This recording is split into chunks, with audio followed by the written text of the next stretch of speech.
everyone, my name is Jen and welcome to the Book Refuge, and today we are going over my November reading stats and favorites.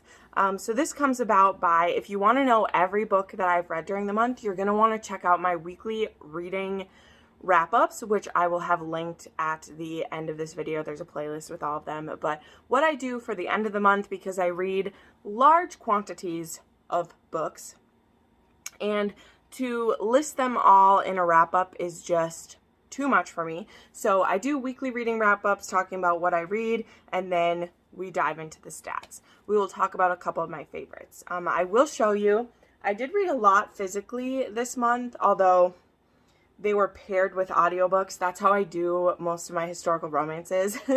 I listen to them and read them together. But I was just feeling a lot of historical, and you're going to see that that I read more historical than anything else. But I did read this whole stack and this whole stack right here.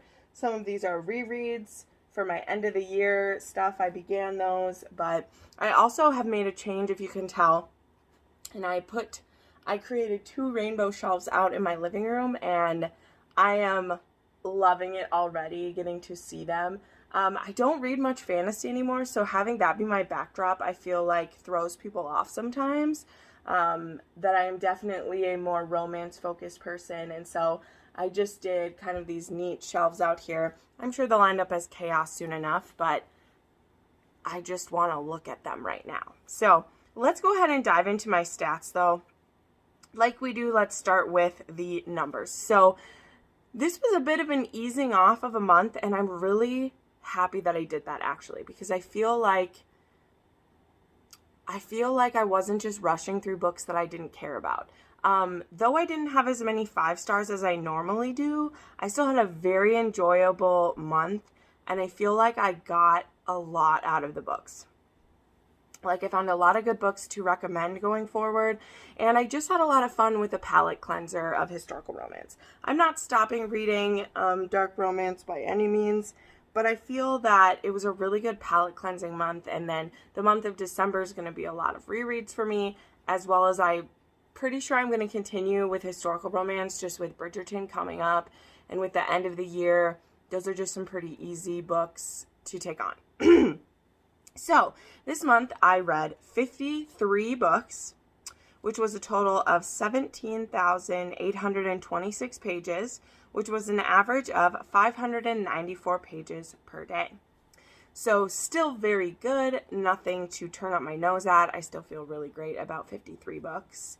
To be honest, going into 2021, I'm wanting to be more at that, about like 40 books a month, so that I'm doing, averages out about 10 a week. I feel like that is a pretty reasonable amount, which would still put me at almost 500 books in a year, but we'll see. More to come about that when we talk about 2021 goals, but just kind of letting you know what to expect from me if this happens to be your first wrap-up for me. I know I have a lot of new viewers this month, thanks to Jess at Peace Love Books for shouting me out.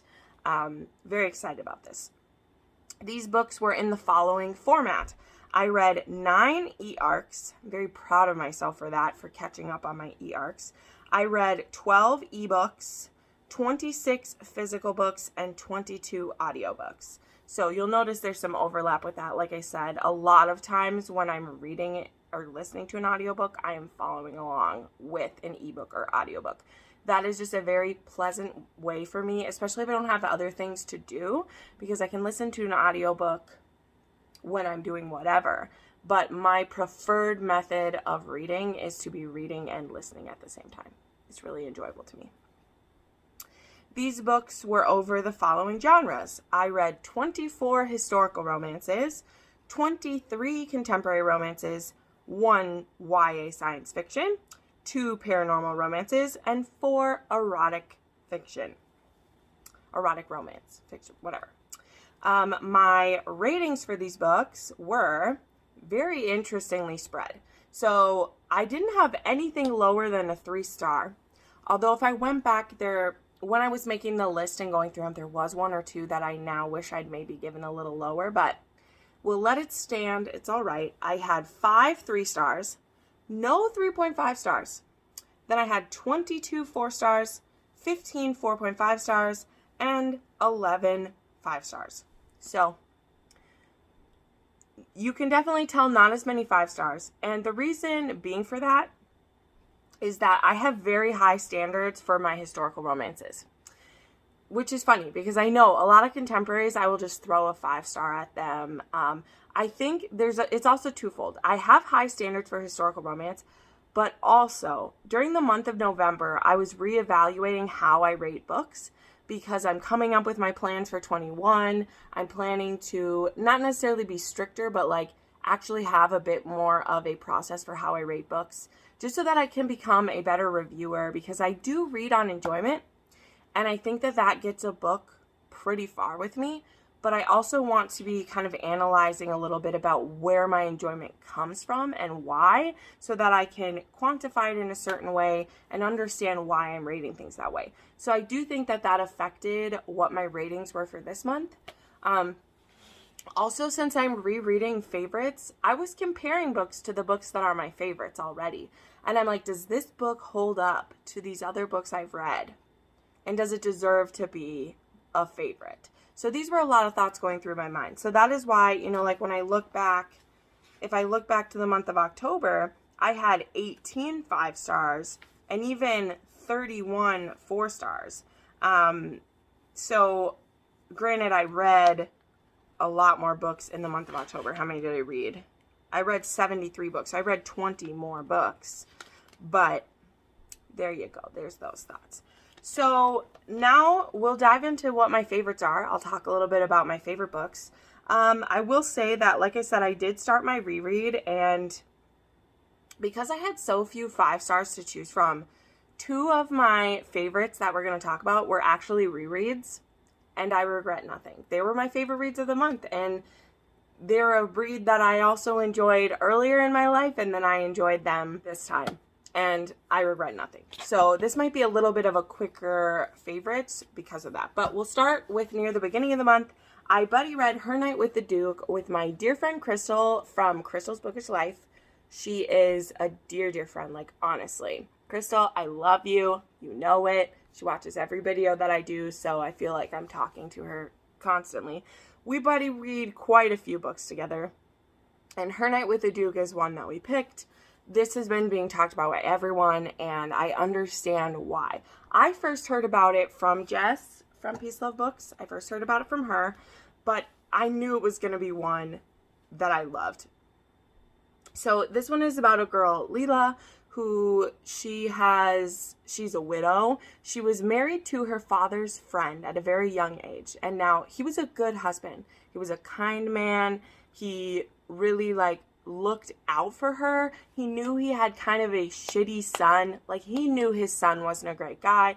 So he left a lot of provision for her when he died. Her stepson may be hiding some of that from her. But this man, he was a great husband. However, Leela faces some struggle because she is a mixed race woman. And so she is shunned quite often. She is snubbed. She is treated pretty poorly. But she's a tough lady. She's used to being treated that way. She goes on travels. She is an author secretly. That was a theme this month, by the way. I read a lot of female authors, especially in historicals. It was very interesting. I maybe make a video and compare them at some point. But she has a night at this tavern. There is no room available. So this Duke who's there sees the way that she's treated, sees the way that men in the place are looking at her. So he offers her to stay in his room. And it is clear that there is a big spark between them, and they do end up having a wild night of sex together. And then in the morning, he has to take off. He has a place he has to be. And that place he has to be is actually the same place she has to be. And he is actually looking to marry her stepdaughter.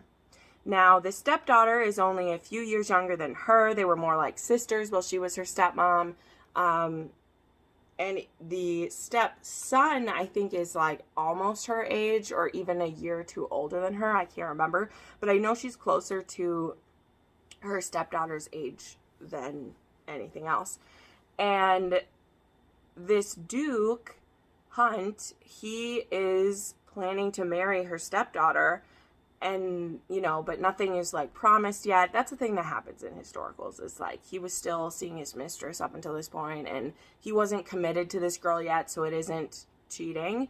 There are some instances, in my opinion, where it does get a little too close to cheating, because he has a lot of shame in his background, and he's trying to dig his way out of his family's shame, and so he's very hesitant to break this engagement, and so you're not really sure how this is going to work out for everybody. But I love this. I really did like Hunt, even with those things that I said, because I really understood where he was coming from, and also Leela doesn't want him to break it off with her stepdaughter, so he knows that if he took the chance to do it, she probably wouldn't want to be with him anyway once he had broke her heart. So he's in a rock and a hard place. But I really like this. I really love Leela. She stands up for herself. She is tough. She lets no one tread on her, and I love her. I'm obsessed with her.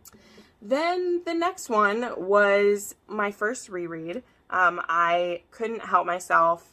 I had to change around my plan for the romance readathon because I realized that I read this one to her. But I don't regret it because I loved it. And that is Chasing Cassandra by Lisa Kleypas. So I did listen to this one on audio. This was I love the Ravenel series. I actually have this in hardback as well, because I'm collecting the hardbacks of the Ravenels. So I do have that as well. Doesn't have the step back though, which is unfortunate. But I couldn't remember why I had this one on my 5-star list. So that's part of the reason why I picked it for a reread, because I didn't pick to reread all of my 5-star books. But I just remember when I finished it that I had a great sense of love for it. And I remember that a lot of people said that they didn't like Tom, who is our hero in this one. He is a railroad magnate and work with. He likes what he likes, and he wants what he wants, and he wants to take what he wants, and what he wants is Cassandra. And he overhears her at one point. What's cool about this book is that it takes place over the top of our previous book, and so she's actually asking her cousin West if they're not married in a couple years, if he will be her backup, if he will marry her. And he's like, sweetie, I'm not going to do that. You will find someone who loves you. And Tom sees her and looks at her. And so this is also a plus-size heroine. You wouldn't tell it from the cover, but it definitely is. And he's just like, why is everyone such an idiot? She's gorgeous. I want her. However, the way he begins to go about it is he literally asks her cousin, Devin, if he can buy her from him. Like, how much will it take for you to give her to me? And he's like, dude, I'm not just going to give her to someone. And it's funny because West is like, when you first became guardians for these women, you were trying to sell them off to people. And now I'm willing to give you whatever you want, and you won't. And he's like, that's because I've learned what true love is. All of these girls are wealthy enough to be able to have true love, and I'm not just going to hand her off to you. So, however, there is this instant spark between the two of them. It's just that she wants the fairy tale love, and he makes it clear that he doesn't believe in love, but he is obsessed with her. So this starts a romance between them that becomes a friendship. He starts reading all of her favorite books, and then when they meet up at different social occasions, she'll ask him about the books, and he will, he will say what he thinks it's about, and it's never the right thing. It's always this like greedy thing or something like that. And it's so cute. And so they keep being put in each other's path. There is such a deep connection between the two of them that they just can't fight it. And then something happens to Cassandra where she is put in the path of scandal, and Tom steps up to do something about it. And I loved this book, obviously. I say that about all of these. I know, I can't help it. I loved Tom. He is a kind of hero that I love. I love this guy that is well put together. He's a savvy businessman. He's tough. He's strong, but he's broken inside. And this man is broken inside. I won't get into like all the details of his backstory, but he's broken inside, and he doesn't know what it is to have someone love him without needing something from him. And Cassandra is like, I don't need anything from you. I want you to love me. And they're adorable together, and I love it. And this time around, I'm like halfway through. I'm like, this is why this is on my 5 stars, because it's a Lisa Kleypas and because it's amazing. And so out of all my Lisa Kleypas, I do have 2 others that I need to reread for my end of the month. But this, man, Made me so happy. It was brilliant. Brilliant. Love it so much. Then we have Make Me Yours by Melanie Harlow. This is actually a recent release, but it has a lot of my favorite things all in one. I was lucky enough to get to read an arc for this, but I got the arc only a couple days before it comes out. That's usually how it goes with self-published books, is that they kind of do a media push, and so I was able to read the arc of it just a couple days before it came out. But this is book 2 in the, I can't remember the name of the series, but it's a new small town series. And this one is about the sister of the hero from Drive Me Wild and that guy's best friend. So this is a brother's best friend romance. It's also that they are kind of best friends, because where this starts at the beginning, both the female and the male, they're living with their mothers again for different reasons. Her mother has been sick and like not doing so well, and he is trying to buy a house for him and his daughter, and so he's currently living with his mother, who, it's their childhood homes, which are right next door, and now they're living at them again as adults. So our hero, he is a widower for a long time, actually, because he has a 9-year-old daughter, and his wife died in childbirth, which is kind of a big deal, and he has a lot of anxiety. So the reasons that this one is in my favorites of the month is because there was anxiety rep, not just anxiety rep, but anxiety rep on the side of the hero, which I can't name another book for you where I see that. Also, he, you know, it's a really sexy police officer. He's a dad. It's a best friend's sister romance, like, it's just so many things that I love. As well as it being Melanie Harlow, where there's some really funny situations. The impetus of their relationship starting is that she sends him a dirty text that she didn't mean to send it, which that's a bit of a story jump, because I'm like, why are you fake typing out a dirty text that you don't mean to send? Because it is very easy to send a text message when you are in the app writing it up, and then you're like, I'm just gonna not send it. So that seems like her drunk brain really did want to send it to him, and then they end up sexting each other, and it starts them off on everything. But I love it. It has a little bit of that sneaking around because they literally are living next door to each other. But he has a lot of anxiety that has been repressed, and he's actually having nightmares about it, and it's painful. It's painful.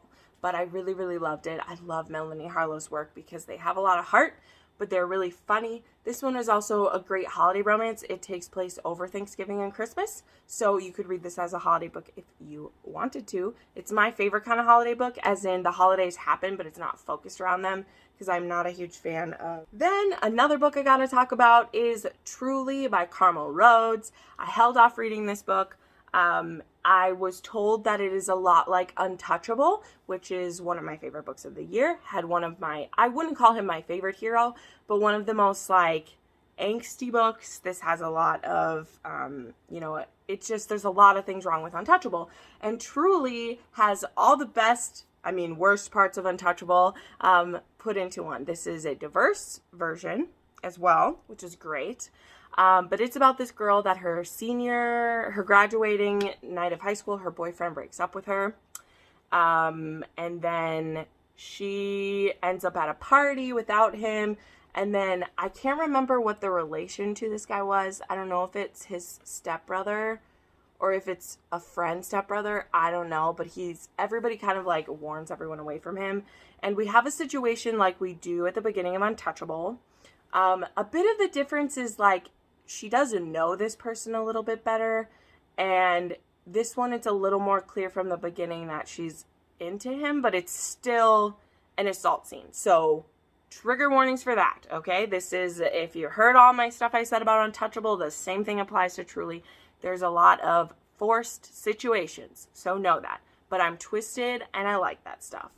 And I had a very interesting range of books that I read this month. It's kind of funny. But yeah, this was very intense. This one, it involves forced proximity where they go on a road trip, and I think Noah is the anti-hero in this one. I'll call him an anti-hero, and Truly is the heroine.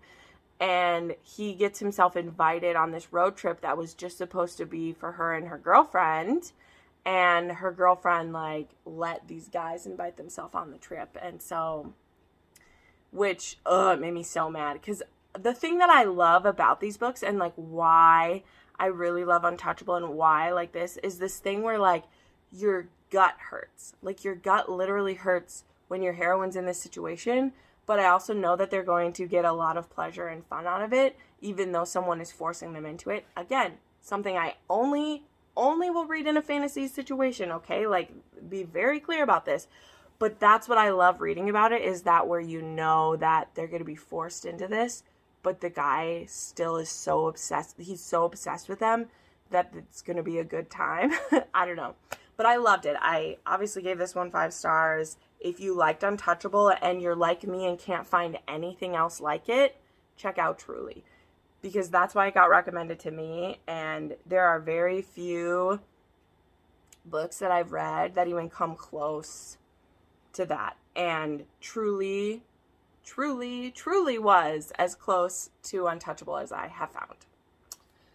Then I got to talk about Devil in Her Bed by Kerrigan Byrne. So I try not to do, I realized that 2 of these were arcs, and I actually had another arc that I was going to put on my favorites, but it doesn't come out for a while, so I don't like hyping a book for you guys and then you can't have it. But I have to talk about Devil in Her Bed, and I will talk about it again when it comes out in March. This is book 3 in the Devil You Know series, which the first 2 books are How to Love a Duke in 10 Days and All Scott and Bothered. I was lucky enough to get to read an e-arc of Devil in Her Bed, and I loved it. I absolutely loved it. I started it the night before Thanksgiving, and I stayed up as late as I possibly could. I was trying to finish it in one sitting, but I finished it the next morning while we had the turkey roasting because it was so good. You do need to have read the first 2 books in this trilogy. This is going to be a trilogy where I kind of push people to read it in order because without fail, guys, I'll tell you this, as someone who's a booktuber and like you get random people who watch your videos, it isn't always, people who consistently watch you. I generally tell people, yeah, you can read a historical books out of order most of the time, because most of the time you're following characters, you're not following a plot arc. And sometimes there's a through line, like the Bridgertons. You can read those out of order, but I feel like you get the best reading experience if you read them by age order. I feel like you do. There's plenty of other series, like Eloisa James. She has series that they have a theme, but you could read the books in any order that you want, and you're not going to, like, spoil the other books for each other. Now, with the Devil You Know series, there is a definite building of a storyline. There is a behind-the-scenes storyline about this group called the Crimson Council, and we learn most about them in book 2. You for sure want to read book 2 before you read book 3, because there are so many Easter eggs. There is a character in this newest book that has hidden identities, and if you've read all 3 of the books, it's going to click in place for you who those different people are, which is very satisfying. As well as you get to see the character arc of Francesca, who is our heroine in this book. Yes, in the prologue, you get to see what really happened at the Montclair household when it burned down, because we know about that from the other books. And we get to see a lot of Ramsay, who was the hero in All Scott and Bothered. He's actually pretty important in this 3rd book. So I would say you have lots of time because you can't read The Devil in Her Bed yet. I'm special. So you got plenty of time to read How to Love a Duke in 10 Days and All Scott and Bothered. Highly recommend them. I recommend anything by Kerrigan Byrne. I got to read 2 arcs of hers this month, and she's brilliant. So I feel pretty confident telling you that you should read those books and be prepared for The Devil in Her Bed. I can't wait till I have a physical copy of that one in my hand. The emotional payoff was so high. I didn't know how they were going to make me like Francesca, because I wasn't her biggest fan in the first book, and she has the most, like, anger going on. And then you read her book, man, and you understand. And there's a hero who has a lot of anger in him, too. Honestly, I don't like saying too much about the hero, because it's not that he's a surprise. Like, if you look up the synopsis, you'd know. Like, you'd know about him. It's fine. but it's great. Like, it's so good. It was out of this world. I actually gave that one a 6th star, even though I'm not officially giving 6 stars yet. And I want to reread the trilogy when I will reread the trilogy, because I have them on audio. I want to buy the 3rd one on audio because I want to listen to all the different voices. Like I said, one of the characters goes undercover, and I want to listen to Derek Perkins reads those books. I want to listen to the voices he does. Like, I'm so into it. So then the last one that I want to talk about, I picked 6 to talk about because this one, 2 of these that I picked were rereads and 2 of them were arcs. So I feel like I want to recommend enough for you to love. But the one that I just finished before the end of it, and I have a full vlog going up. It should already be up because I'm putting that vlog up on Monday, and then this is going to go up on Tuesday, and that's Romancing Mr. Bridgerton. Okay? I read it. I read it for the readathon. I knew I was going to love it. If you see my vlog of that, I cry for like 5 minutes in that vlog because I love this book so much. I'm going to try not to cry again. It's been an emotional day, okay? I'll level with y'all. So I'm doing the Romance Takeover readathon, and I reread the Takeover right before I filmed this, so that is why my eyes are red and like my makeup is smudged and my nose is red because I wiped off my makeup crying. I love this book. I adore this book. I adore these characters. I love this story. This family makes me so happy. To me, this book is such a big payoff. I know that there are plenty of things people don't like in all different ways from books 1, 2, and 3, and I understand. I found a lot of things to nitpick about this time through too. Like, I'm an honest person. I love this series. I'm someone who has championed this series from the get-go of my channel. I've been reading this book series for 11 years. I feel like I'm Penelope doing this, you know, hanging in there for my true love. I love these people so much. Yeah, there's not too much else to say, but I'm including this on my favorite reads of November because it was one of my favorite rereads in November, and I don't care. It was brilliant. Again, check out my full vlog if you want more like details of the plot and stuff, because if you're watching that vlog, I know that you want to know all of the spoilers, whereas since there's so much stuff going on with Bridgerton right now, I don't just want to drop all of the things that I love about it, because that wouldn't be fair here. But you can definitely check out my vlog if you want to know all the nitty-gritty pieces. But anyway, so good. So yeah, a couple other things I'll just mention. So those were my favorite reads of the month. I did read the entire Rules of Scoundrels by Sarah MacLean. Really liked these. This was a fun binge read. This one I read for my romance. I did a mini romance readathon over a weekend, so there's a vlog of this, but then just this last week I binged all 3 of these ones. Then also for that readathon I read, it wasn't a readathon, it was a, what's it called? I don't know, but I read 3 Weeks with Lady X, and what else did I read for that one? Oh, The Truth About Love and Dukes. Really liked that. I buddy read some books with my friends for the Taboo Book Club. I read Sorted again. I read Riffs and Refrains with my friend Crystal. I just had such a great time. It was a great month. It was, the last 2 months I've really focused on like self-care reads and not diving as much into dark romance just because my mind hasn't been in the right spot. This like stretch of COVID, time over the election, like it's been hard. So I'm ready for this readathon. If you've seen any of the posts about it, you know my heart behind this readathon is just to bring joy and love to you. And I hope that's what it's doing for you. I hope you use it to clean up your TBR or start some books you've been meaning to start or whatever you want to do. I hope that it does those for you. So thank you so much for watching this. I'm so excited for all the December videos that I have planned. That's something I'm doing today, is getting everything mapped out. I cannot wait.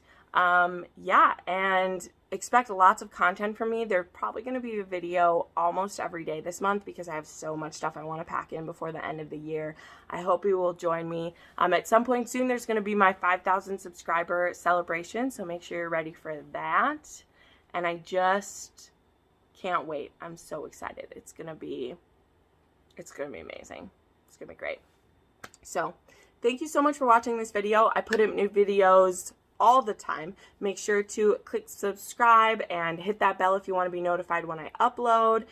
Check out channel memberships if you'd like more access to me. I would love that. So thank you, and I'll see you in the next video. Bye.